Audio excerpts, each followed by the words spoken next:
It is always now. I actually want to talk today about death. Now, most of us do our best not to think about death, but there's always part of our minds that knows this can't go on forever.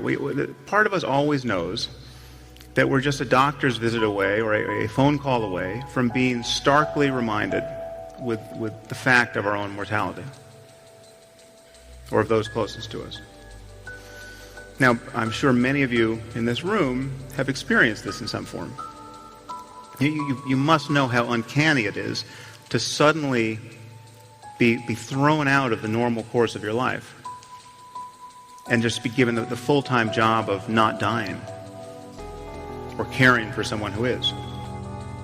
But the one thing people tend to realize at moments like this is that they wasted a lot of time when life was normal. It's not just what they did with their time. It's not just that they spent too much time working or compulsively checking email. It's that they cared about the wrong things. They regret what they cared about. Their attention was bound up in petty concerns. Year after year, when life was normal. And this is a paradox, of course, because we all know this epiphany is coming. Don't you know this is coming? Don't you know that there's going to come a day when you'll be sick or someone close to you will die, and you'll look back on the kinds of things that captured your attention, and you'll think, what was I doing? You know this, and yet if you're like most people, you will spend most of your time in life tacitly presuming you'll live forever. It's like watching a bad movie for the fourth time. Or bickering with your spouse.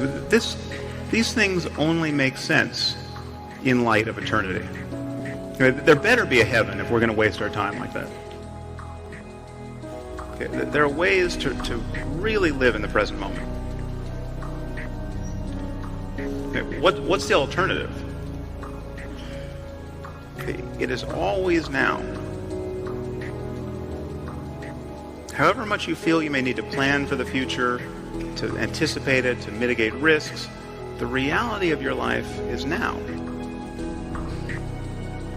Now, this may sound trite, but it's the truth. It's not quite true as a matter of physics. In fact, there is no now that encompasses the entire universe. You can't talk of an event being simultaneously occurring here and one at the same moment occurring in Andromeda. The truth is, now is not even well defined as a matter of neurology, because we know that inputs to the brain come at different moments, and that consciousness is built upon layers of inputs whose timings have to be different. Our conscious awareness of the present moment is, in some relevant sense, already a memory. But as a matter of conscious experience, the reality of your life is always now. And I think this is a liberating truth about the nature of the human mind. In fact, I think there's probably nothing more important to understand about your mind than that, if you want to be happy in this world. The past is a memory.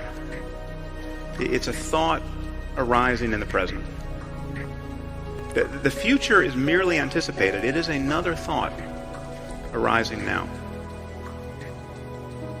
What we truly have is this moment, and this, and this. And we spend most of our lives forgetting this truth, repudiating it, fleeing it, overlooking it. And the horror is that we succeed. We manage to never really connect with the present moment and find fulfillment there because we are continually hoping to become happy in the future. And the future never arrives. Now, even when we think we're in the present moment, we're in very subtle ways always looking over its shoulder anticipating what's coming next. We're always solving a problem.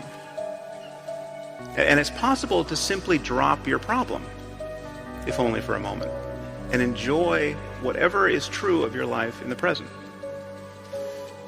This is not a matter of new information or more information. It requires a change in attitude.